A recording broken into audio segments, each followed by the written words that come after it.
Sometimes the best stories in golf aren't found on tour.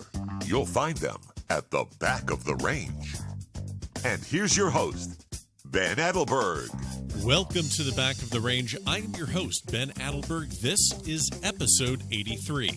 It's Open Championship Week at Royal Portrush. That means we're going to do another giveaway. So it'll be on Instagram. If you aren't following us there, do so now. We're at the Back of the Range podcast. Typical rules apply. You know the drill. Tag some friends, pick the winner of the Open, and as a tiebreaker, provide the winning score. The winner will get one of our new trucker hats, maybe some tees and a towel, a ball marker. Basically, anything we got that has our logo on it, you're going to get it. Speaking of the Open Championship at Royal Portrush, our friends over at the Dunvegan in St. Andrews, Scotland are on tour this week. They've actually recreated the world-famous Golfer's Corner Bar in Northern Ireland. If you remember back on episode 35, I had a great conversation with Sheena Willoughby about her 25 years of running the Dunvegan in St. Andrews along with her husband, Jack. Well, I had another chance to chat with her about this amazing project of relocating the experience of the Dunvegan at the Open in Royal Portrush. If you want to listen to that conversation, the link is in the show notes of this episode, and you never know, you just might hear some more stories from the Dunvegan later this summer. Remember, keep sharing the podcast on Facebook, Twitter, and Instagram. Reviews are always appreciated in Apple Podcasts, so keep those coming. And if you want to shoot me an email with any suggestions, or if you need to catch up on the previous episodes, go to thebackoftherange.com. Everything you need, it's right there. Our guest this week was thrust into the national spotlight last year after she made the national championship winning putt for her University of Arizona women's golf team. After the Wildcats barely snuck into the match play portion of the championship as the 8th seed, they ran through match play and defeated Alabama. LinksHaley Moore made another clutch putt at this year's national championship, which got the Wildcats into the semis. Even though her college career ended there, Haley was able to cap off her amateur career with a top 10 finish at the inaugural Augusta National Women's Amateur. I spoke to her about that tournament, her career at Arizona, and the early success as a professional on the Cactus Tour. She's prepping now for Q School, and this is someone that you're going to see on the LPGA Tour very soon. Now, you heard me mention the show notes of this podcast. You're going to see several links in there. One of them is going to be to LinksHaley Moore's GoFundMe account.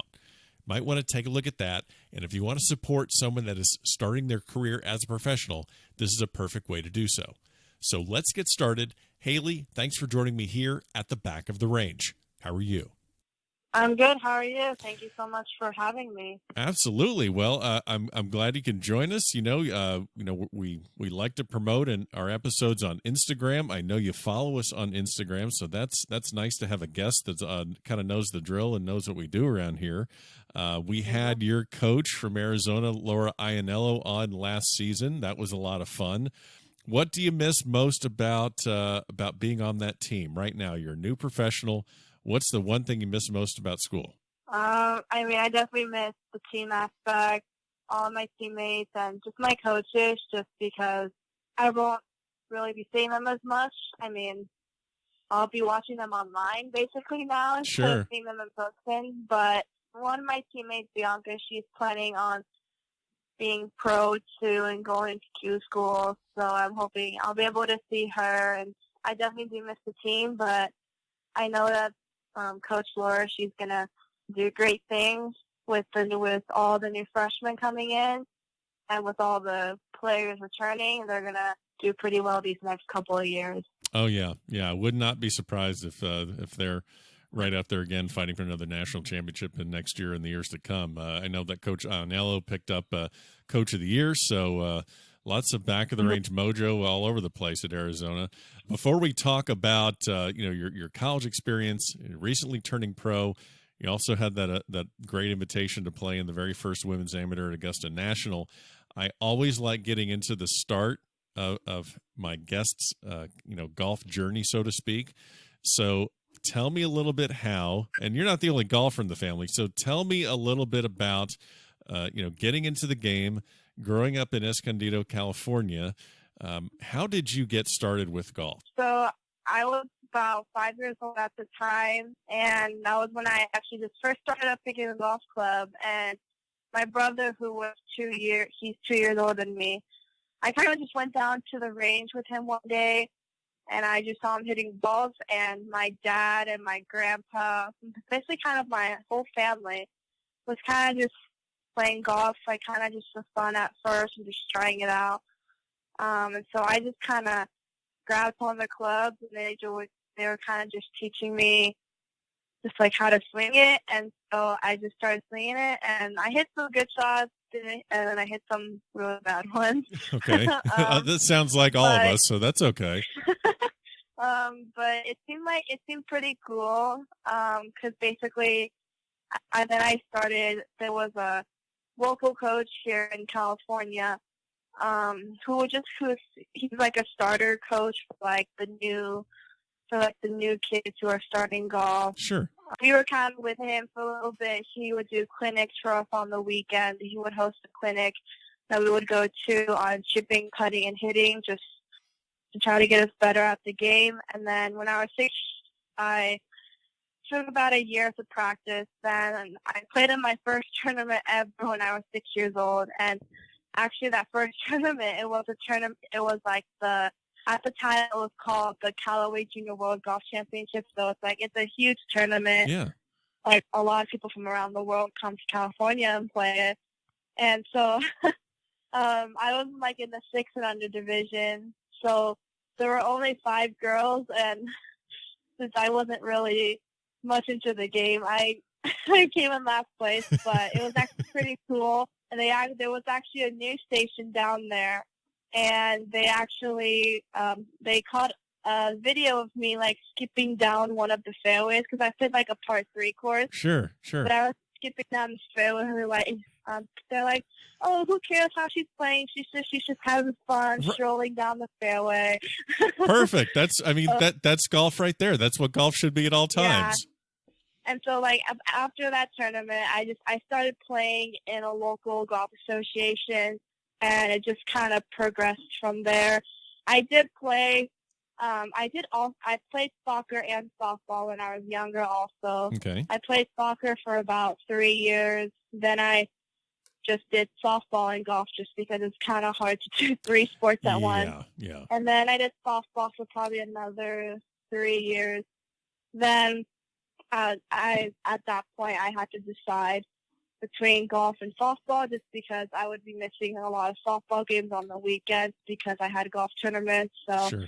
I stuck to golf after that, and then I just kind of focused on that and just progressed through it. We're going to talk a little bit about AJGA. It's not something I've talked a lot about on this podcast, but I did want to hit a little bit on that. But I can't get away from the fact that your brother Tyler, I know he went to Arizona. He did transfer to UC Riverside, but he's only 2 years older than you. So I'm guessing there had to have been a lot of sibling matches on the chipping green, putting green, a lot of competition. There had to have been a time. I mean, first of all, you're brother and sister, so you're going to fight anyway. But brother and sister on the golf course, I'm sure there had to have been some heated matches involved there. Did you practice with him, or how did that dynamic work when you guys were growing up? Yeah, we did practice a lot together when we were younger, and we would play in the same tournaments, but sometimes we would be at different courses, or he would tee off early in the morning. Sure. Then I would tee off in the afternoon, but we would still see each other sometimes. And then a couple times, if we were playing at the same golf course, would sometimes to help out, because both of my parents would watch us too play.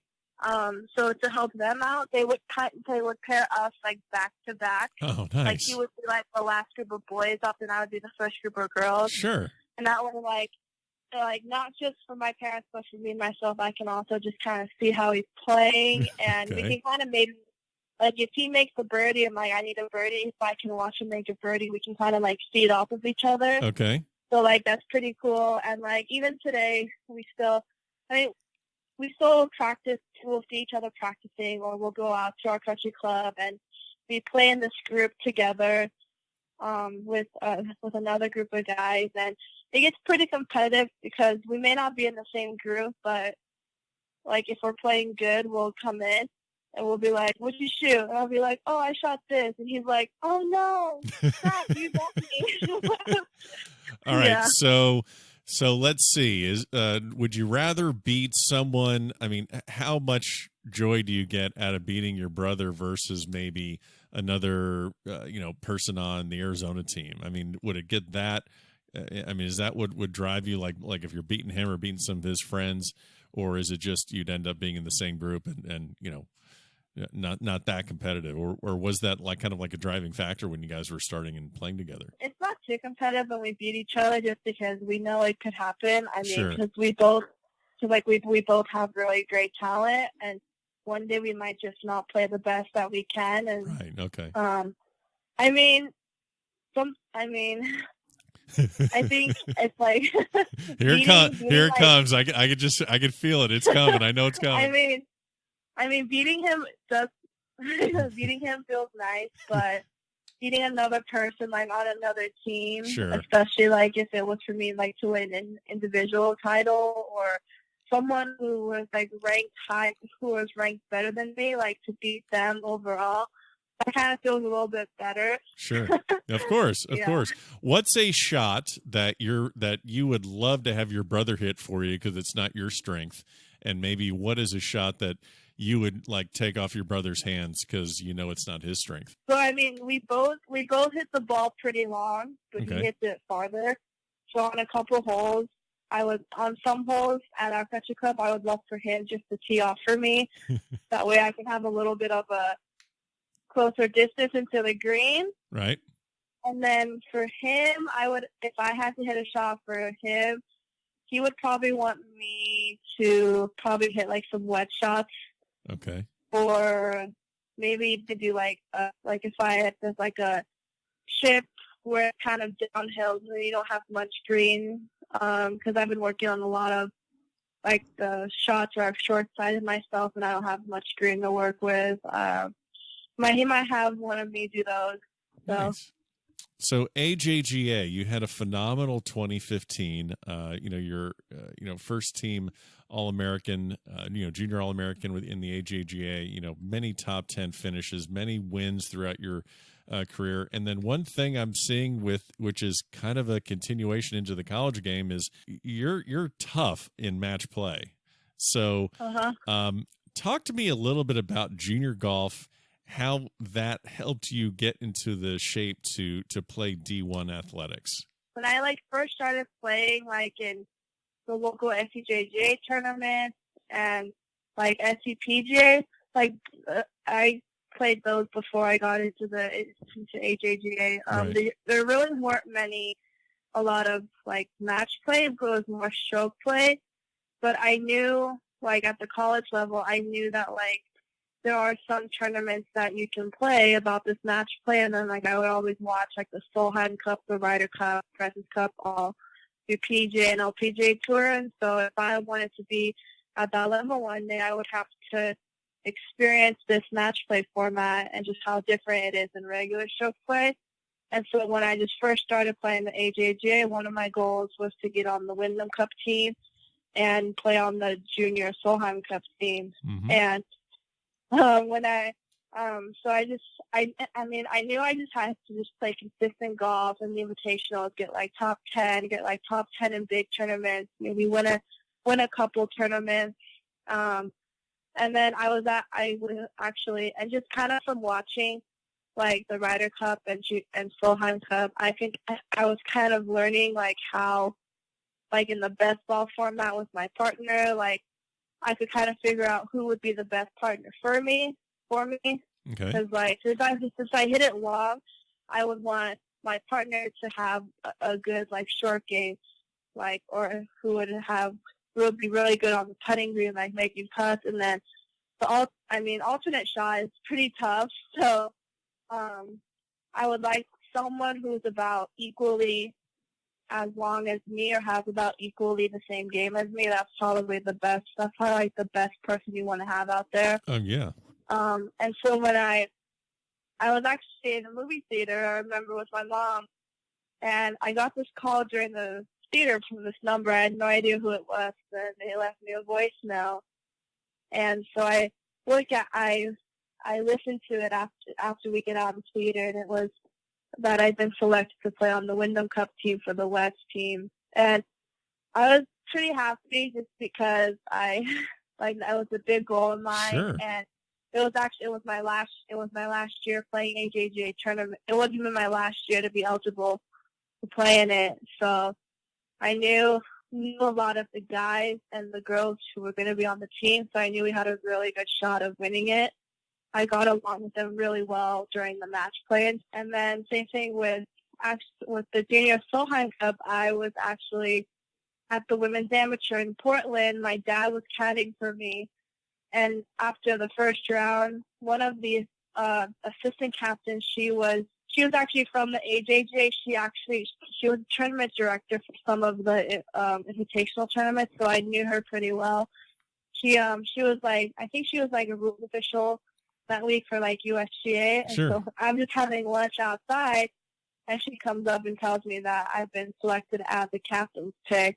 And I kind of have mixed emotions because my dad was also there who was caddying for me, and he knew that I was really close to getting on this team. And when I heard we'd be going to Germany and playing the same course where they're playing, and we get to watch them one day compete, that was pretty awesome to see. Absolutely. Well, yeah. I think playing in those two match play tournaments, that really helped me prepare for college, just because I knew that, because then I heard that the format for the national championship is changing to match play. Yeah. And I think it's a lot more exciting, match play format. So I knew having that experience, I could definitely help my team, kind of get used to it. And we would actually play some match. We would actually go out after practice. We would go out for fun and just play a match between my teammate and I, just to get us ready. Sure. No, that's a great preparation, and that's fantastic with all the experiences you had in Germany and with Wyndham Cup. We have a lot of listeners that are either juniors or parents of juniors. Actually, a lot of parents of juniors listen to this podcast because they're trying to figure out, okay, how do I put my child, or how do I, as a kid listening, how do I put myself in the best position to get to a college and either get a scholarship or find the right school that's right for me, whether it's a big D1 school like Arizona or a smaller school, a Division II or anything like that. I know Arizona is close to Escondido. It's not, across the country, but can you maybe talk about what drew you into Arizona as opposed to maybe other schools that were recruiting you? I was actually, my brother, he was looking, my brother was visiting colleges too, and so I would kind of just go with him. We went to San Diego State together because they were pretty interested, and I mean, it's only a 45-minute drive from our house, Sure. So that's the closest. So I mean, I did like the campus, but I knew that there's better golf programs. There's good golf programs out there. Pac-12 is a huge, Pac-12, SEC, the Power 5 conferences are probably the schools that I wanted to look at because I knew that those are the best golf schools to compete for national championships. Sure. And so when I went to U of A with him, the coaches were they were already recruiting me pretty well because it was actually kind of funny. I played in the polo golf junior tournament out at PJ National, and the assistant coach was actually watching me. And one of the holes I was on the cart path, but where I had to drop, I would have had to drop in this high grass. So I had to hit it off the cart path and kind of punch it over the water. And I hit this amazing shot, and the assistant coach, he was pretty amazed, and he put me on his list right away of to watch me. So all the other tournaments, he would come out, and other big schools were watching me. And so I just decided to go take a visit with my brother, so that both coaches would be with me, and then the head coaches of the men's team would be with my brother. So we kind of were walking around together, and I just kind of fell in love right away with this schools with the university just because it has a great athletic program. And I knew that Annika, now they go best Lorena Ochoa, some really good players Absolutely. Some really good players went to that school who had a great college career and then, played super well in the pros. And, when you see that, you know that the college golf helped them prepare them for the pros. That was pretty cool. Yeah, and you mentioned Annika. I know that Arizona plays in the Annika Intercollegiate every year, and when I've spoken to players and even Coach Alan Bratton from Oklahoma State, you have such a great legacy of talent that's been in and through that program. I know you have spent time. I know the team has spent time with Natalie Gulbis and with Annika. What are maybe, I know it's a numerous amount of things, but is there anything that sticks out that you may have learned, whether it's even just about the game or just maybe how to manage your college career or prepare yourself to be a professional? Can you think of maybe something that you've learned from Natalie Gulbis or Annika Stornstam and all the time that you've had to be able to spend with them? When I was a freshman, of my spring, because I came in one semester early. Yep. So I was, so that was like the big part of our schedule. And so we had it was my first home tournament at our home golf course. She came on the first day super early in the morning and just kind of talked to all the players, and she had a dinner with us. And she was just like, she didn't play all 4 years, so she's like, you just have to enjoy it all and just enjoy the ride. And you will hit some bumps in college. You might be going through like a slump, but just don't have that affect you. You have two great coaches who will work with you to get through it. And then with Annika, she's just, she pretty much. Yeah, well, Annika talks. I don't care what she's talking about. You're just eyes are open, ears are. You're just When you just hear Annika talk, you're just like, yeah, like that's pretty awesome what she did. And I think she was probably the best college player when she was there. Like everyone was trying to beat her, and I don't think. Yeah, it was. Every time we got to Annika, she would always just praise about how Coach Laura was on her team and everything, and she would always be there to help her. And just like watching her, like I wish you could still play today competitively in tournaments. It'd be amazing to see how well she still has the talent. But watching her back then, it was just pretty awesome. So when I had Coach Iannello on the podcast, I don't remember exactly how we got into this conversation, but we talked about players that she wanted to recruit, players that she wanted on the team, and she wanted players that love to play golf, watch golf, talk golf, practice hard.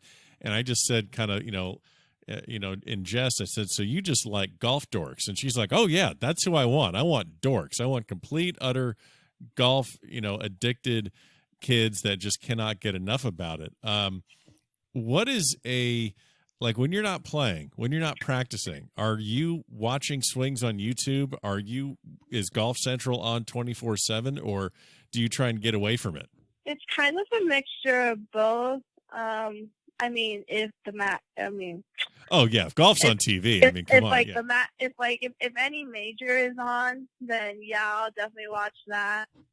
And even I will watch some LPGA tournament. Like if I see, if it's I'll look at the leaderboard, and if there's like 6 girls within like 2 shots or 1 shot with 6 holes left to play, I'll turn on, because that's pretty exciting golf to see. Because, sure.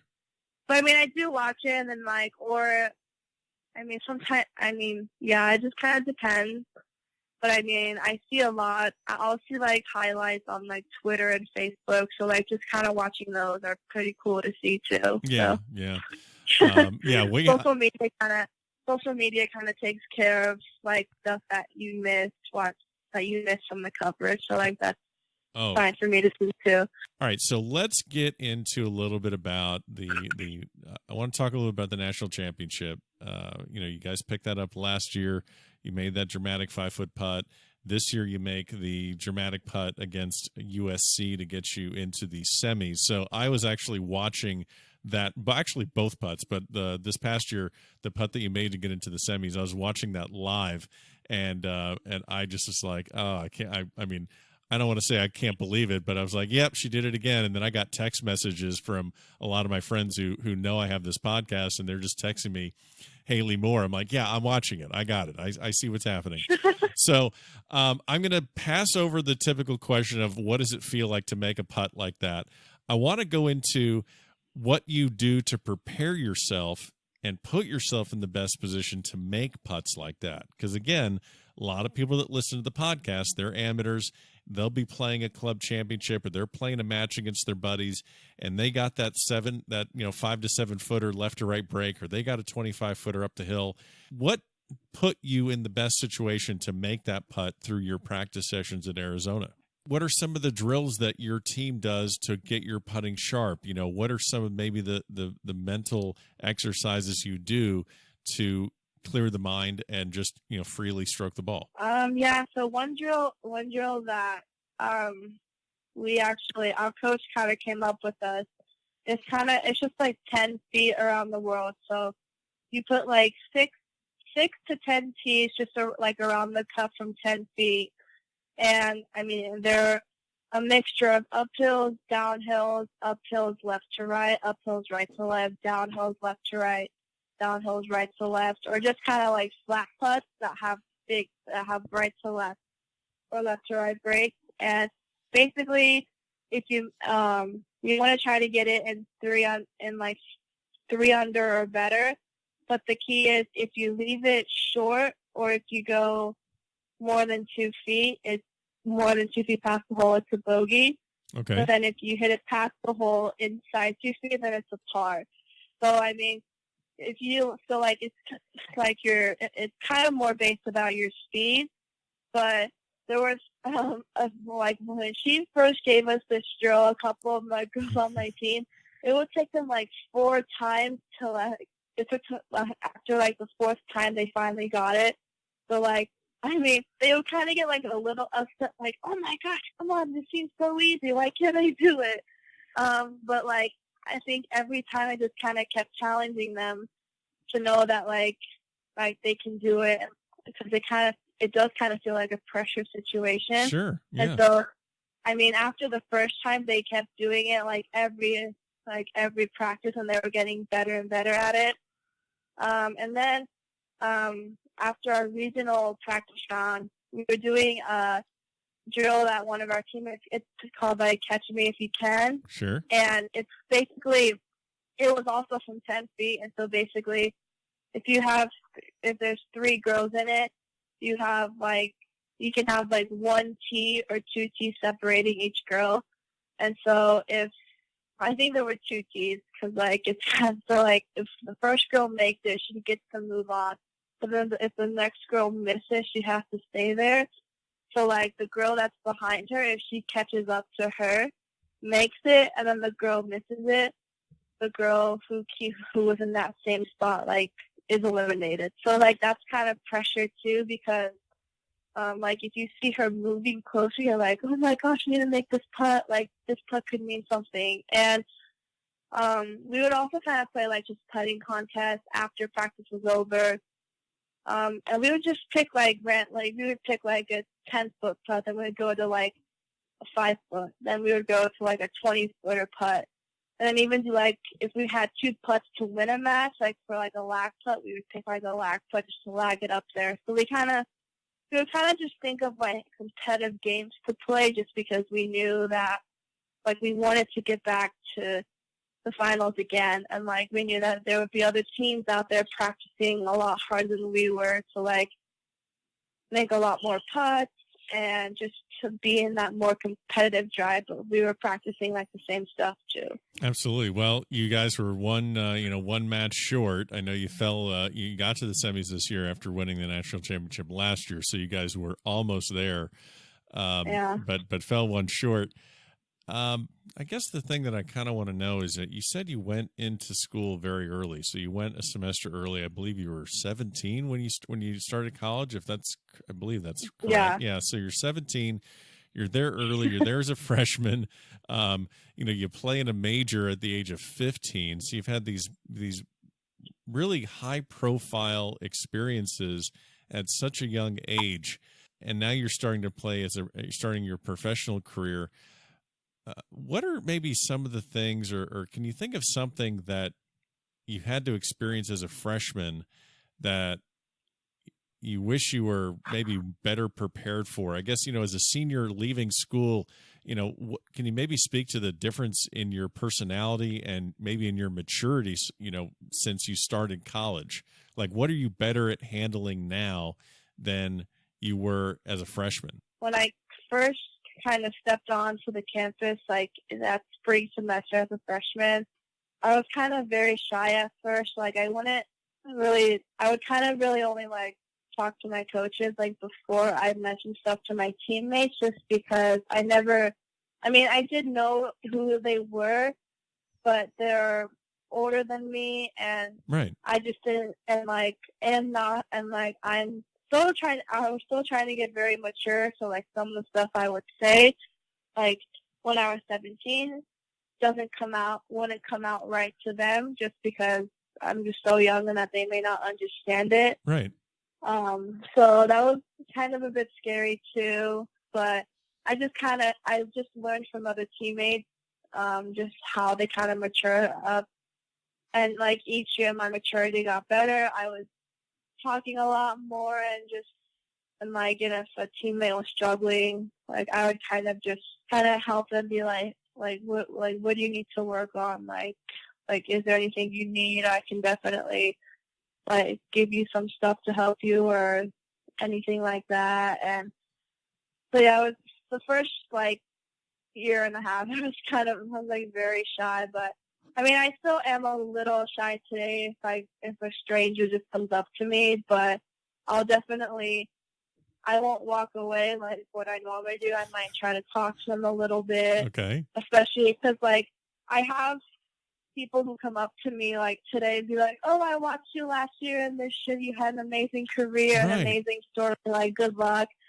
And if I was 17, I would kind of say like, "Oh, thank you," and then just like walk away. But now, but like today, I'll keep talking to them and just try to get in a relationship, just because like now, since being a professional, like it's like I'm trying to find like sponsors and everything out there, and sure. So they could work, and so like they could be working for like this big company that I have no idea. And if I engage with them and talk to them a lot, they'll definitely they will like remember my name and like know that, oh, I had a really good conversation with her. She's like just turned pro.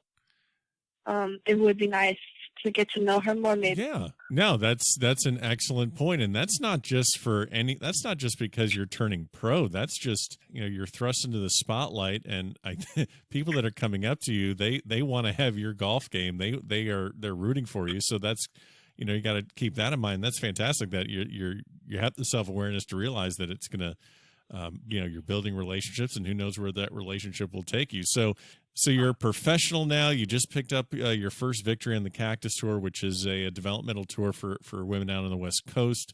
It sounds like and I think anyone that watched Arizona on the national championship, such a tight knit group.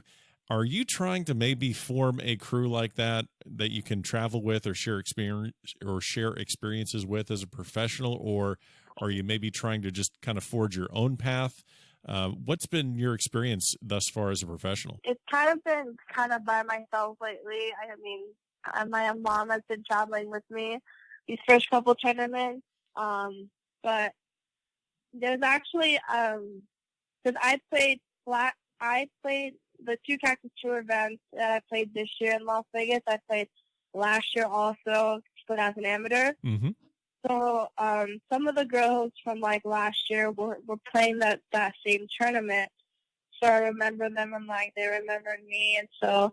But there was this one college player who played at UNLV. She's from England. We played played, I think, 2 tournaments together, like back to back, and so we were paired together almost every time. So we were talking a lot. We kind of got into a good relationship. And she has the same aspirations as me to go to Q school and get onto the LPGA. Yep. So I think we can maybe try to travel together and just play play and practice together, just kind of get that going. And then hopefully maybe along the road, other people will want to come join us and stuff. But I mean, that's something to explore. But right now it's going pretty good. So yeah, because you're really, I mean, I've spoken to players that play on the developmental tours, whether it's in in other areas of the country, but it's really just I'm assuming it's just a way for you to kind of keep your game sharp and get ready for Q school in August. Mm-hmm. Yeah, definitely. Because there's no money to be made on the mini tours. It's just a place to play, place to compete, and identify weaknesses and enhance strengths to get yourself ready. What we didn't hit on this. We're going to talk a little. I'm definitely going to put the link to your GoFundMe account in the show notes of this episode. That way people listening can kind of be aware of that. The finances of trying to make it as a professional. You didn't have to worry about that in Arizona. You have your equipment, you have your playing privileges, you have your travel and hotels. It's all taken care of. You just really just got to show up when the bus is leaving. I mean, you're all set. How have you been able to adapt to that, knowing that this is a completely different thing with no financial support behind you? I knew because once nationals was over, I knew that I needed to start this account just because I did try to save some money, I did try to save some money, but it was not enough. And so basically before I started the GoFundMe account, I was just kind of researching and just kind of using and just jotting down numbers and getting approximate numbers of if I did have to travel somewhere, if I did have to travel by air, how much that would be. And then, but my coach, he did give me a lot of tips. At first, if you do have to fly, then you have to fly. Unless you want to drive all the way across you want to drive across the country and then go ahead. But sometimes that's hard to do, just if you're not used to driving so far. Right. But she said, to try to stay in Airbnb and stuff before hotels, because you save a lot of money, because a lot of times they'll you don't really have to pay them because they provide you food and everything, and you're staying at their house, so that definitely helps out a lot. And even your caddy, you'd rather have maybe a family member or a close friend who really won't charge you because they want to do it. Those are kind of two key to try to save on expenses. But well, it's always good to get, like you said, get exposure, get your name out there, stay in the public eye, and you're gonna be on the LPGA Tour pretty soon. So that'll take care of itself. We didn't talk about the Augusta National Women's Amateur. I know there's tons of media attention on that, but I wanted to kind of get. I guess the way it was portrayed in the media was, very historic event, first women's amateur event at Augusta National, and absolutely very historic. But I'm curious, what was your mindset and maybe some of the other players' mindsets going in? Were you thinking, I want to win this? Or are you thinking, I just want to make the cut so I can get to play 2 rounds at Augusta National? Or whatever happens, I'm just happy to be here. How different was that from the typical tournament that you're used to playing in? It was true. I was truly grateful. It was an awesome experience. Basically, the year before, when the chairman, when he announced it at one of his press conferences right before the Masters, I didn't watch it live, because I had a class to go to at U of A, but I listened to it after, and when I heard that they were going to host an inaugural event, there for the top 70 women in the world, I was like, oh my gosh, I cannot believe like this is going to be happening. This is changing the women's golf world. And I knew at that point, I knew my ranking was good enough that if I just keep playing consistent golf throughout the year, it will stay in the top 70 and whatnot. And I would be able to go play it. And like when I received that invitation, like it was just like a master's invitation. Right, of course. So seeing that invitation kind of gave me goosebumps. And I was like, oh my gosh. And like just seeing Augusta National is just pretty awesome.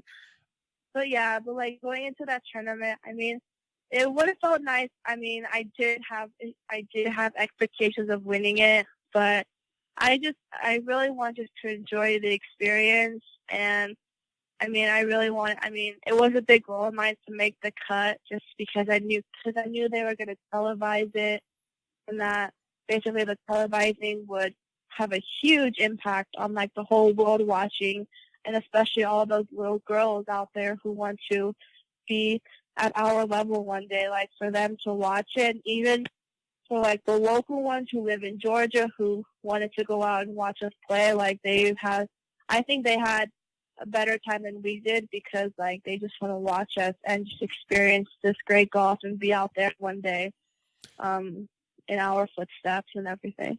Who did you get to bring with you to Augusta National? I brought my mom. Okay. But she had some friends who lived pretty close in Georgia, so they were able to come. So we had like 8 passes to give out. Right. And both of my coaches came to watch. So I mean, one of my coaches, he's been there before, but my head coach, Laura, she has never been there. So she was pretty amazed by it. And, but yeah, my friends, who came, like, they absolutely loved it. And I wanted to bring a lot of people, but I only had 8 tickets. I was like, sorry, I can't bring all you guys. I'm not going to ask who was unlucky number 9 that didn't get the ticket. I'm not going to ask that question. But who in your group that you brought to Augusta National was the most awestruck, where you're like, all right, look, hold it together, just pretend you belong here, just don't embarrass me in front of everyone? Like, who was like, oh my gosh, I can't believe we're here? Probably my mom. Yeah, you can throw mom under the bus. That's fine. She can handle it. So mom was like, Mom, don't embarrass me. All right, this is a big deal. People know me here. Now just calm down. So, how bad was she in the pro shop? I mean, was she shopping for souvenirs the whole time? How how was it? I mean, I know you guys rated that place pretty good. Yeah, she's actually she can hear us talking because she's in her office working. I'm in the other room, but it's okay. Oh, your mom's there right now? Yeah. All right. Tell mom it's tell mom I said hi. No, actually one of the nights we got before we were able to go have dinner out with the chairman, and so before that we were actually able to go down to basically their pro shop, where it's just this big place that has all of the merchandise. Oh. And the players, we actually got some free stuff. Like they said we could pick out a hat, 2 polos, and a sweater, and that's basically that's like free for us. So we kind of they had like a little selection, and we were able to choose what we liked, and like they would get it out for us, and we could take it home right away. You're just making every listener of this podcast insanely jealous, but that's okay. Yeah, so I was like, because like if I would have bought those 4 things, that would have probably been about like $300. Oh, of course. But yeah, it's actually kind of hard because like I texted my family back home. I was like, we're going to be able to go shopping. Like, what do you guys want? Because, like, normally I would kind of text pictures of, like, the style of hats or, like, what color shirts they have, the style of it, because they want to get, like, a pretty nice one. Right. But, you can't, I mean, you can't really do that there. So, like, I just kind of had to guess. And like, oh, okay, I think this is cute. I think they'll like this. But, yeah, it was definitely, they did a lot of shopping. And then the day when I was warming up, when our friends came, they did a lot of shopping, too. And then there was actually, we had someone from U of A. He was going to go this Sunday and watch the Masters. And he told me, he's like, how much money should I bring? And I was like, all of it. I couldn't really answer that just because I didn't know exactly how much stuff he was buying. But when he came back, he's like, he said he spent like a good amount. I was like, was it worth it? And he's like, oh yeah. Oh yeah. Oh yeah, absolutely. Yeah. Well, that was a great experience. And I know your final round at Augusta National, you shot even par. I think you finished T10. I think you finished tied for 10th, if I remember correctly, in the tournament. Tied for 7th. Seventh. Yeah. I'm sorry about that. You're good. So I know you shot 72. What was it? 15 pars in a row, and then you come to 16, make a birdie. Were you just? How was that final round? Was it nerves? Was it just you're just waiting to get the lid off and make a bunch of birdies and just nothing was happening? Or walk me through a little bit of the round. Yeah. So I was kind of one of the last tee times. Yeah. So, but I wanted to watch the ceremonial tee shot in the morning. So I got there a little bit earlier than what I wanted to, but we were actually able to store like our stuff like in like one of the locker rooms. So like that was pretty cool to see. Oh yeah. But like watching that ceremonial tee shot, that was pretty awesome. And then I just kind of did my own thing. I went down to the range and just to like the range is really awesome. Yeah. Well, you're just out of your element. I mean, I think everyone was just a little bit out of their element there. Just forget about the fact that it's Augusta National, but it's just the tournament's an inaugural. There's all the media coverage.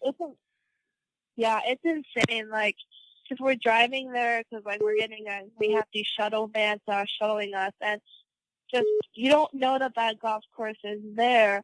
But then once you turn right, because like we got to go down Magnolia Lane, and like when you turn right, you're just like, how is this even here? It's amazing. Yeah. And so like driving down Magnolia Lane was pretty awesome. That's great. I mean, I don't think anything can top that. I mean, that's the place to be. Yeah. Yeah. And then so like I was on the first tee. I was playing with a girl from Duke who I knew her a little bit because we did play some junior golf together. But she was nervous the first couple of holes, but I was pretty nervous too, even though I've been in a large crowd before from like 2015 at the ANA, but I think this crowd was bigger than what the ANA had. I mean, because like the days before I was like, how many like people who are supposed to be watching? And they said like it was sold out, but like they don't really have the exact number. Right. But I think after I heard there were like 40 to 50,000 people, I was like, wow, that's pretty awesome. Like that's pretty amazing for the women's game. So yeah, so I kind of just started off a little nervous, but then I just kind of got back into the groove, and I was just kind of walking down the fairways with my caddy, because he was a local caddy, and he knew Augusta really well. So I was very comfortable with him on the back, just because I knew that if I got in trouble or if I was in this one spot on the green, he would tell me exactly where to hit it, and hopefully I would hit it there. And some of the holes, I know how challenging the greens were, but just on TV you can never see how undulating they are.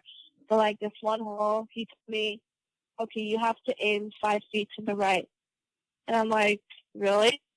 And he's like, trust me. And I saw that during the practice round, and I did it, and then I was really close to the hole, and I was like, wow. And he's no way you thought that had any chance of going in. And then of course, no, I was like, seriously, what? I'm like I have to aim all the way out here to get it close, and he's like, yes, you do. I live here. This is exactly what you need to do. Wow. So Haley, I'm going to let you go here. But I wanted to ask you one final question before, we talked about your match play record, 5-0 at Arizona, tremendous match play record in junior golf. So let's go ahead and look forward to a potential Solheim Cup appearance for you. Who would you want as your partner? And maybe who would you want to play against? I mean, it would be awesome to have someone like Lexi as my partner, just because we both hit the ball long. Right. But I mean, also I feel like it would be nice to be paired with a veteran, just because they've been in that. I mean, the Solheim Cup is definitely more competitive than what an NCAA match play is, but if I would be a rookie and be paired with a veteran, that would be pretty awesome, just because if they could tell that I would be nervous or something, sure, they would kind of just help me just kind of refocus and just enjoy it. And to play again, I got the great fortune to play with Charlie Hall the first 2 rounds at the ANA, and she's a really awesome player. And she's a long hitter like I am, so it'd be cool to play with her. I mean, all the European girls are pretty. They have that fire for match play. So I think any European player, it's tough to win a match between them. So. Well, hopefully we will see you on that team. We will see you on the LPGA Tour very soon. Thank you for joining us here at the back of the range today, and we wish you the best of luck in the rest of the summer, and go tear it up at Q School. Yeah, thank you so much. This was awesome. And there you have it, another great episode here at the Back of the Range Golf Podcast. Special thanks to Haley Moore. Best of luck to her as she gets ready for Q School this year. I know we're going to be seeing her on the LPGA Tour very soon. Don't forget, keep leaving your reviews in Apple Podcasts, and we have a giveaway contest this week for the Open Championship. Head over to Instagram for more information on that. Our handle is the Back of the Range Podcast. So enjoy the Open Championship from Royal Portrush, and we'll see you again next week at the Back of the Range.